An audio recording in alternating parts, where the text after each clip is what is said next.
നാളെയോ മറ്റന്നാളോ എപ്പോ വേണമെങ്കിലും എടുത്തോ, ഞങ്ങൾ ആരും എതിര് പറഞ്ഞില്ലല്ലോ.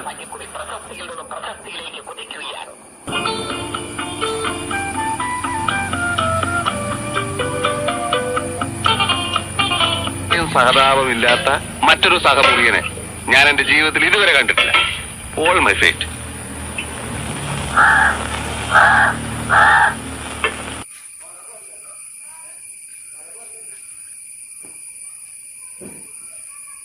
വെള്ളം തിളപ്പിക്കണം, അരി കഴുകണം, പരിപ്പ് വേവിക്കണം.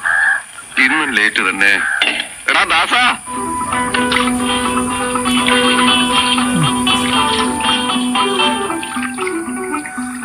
വിജയ, ചായ റെഡിയായില്ലേ? ക്ഷമിക്കണം സാർ, ചായപ്പൊടി തീർന്നു പോയി. It's all right. നീ വേഗം ചോറും കറിയും ശരിയാക്ക്, ഞാനൊന്ന് കുളിച്ചിട്ട് വരാം.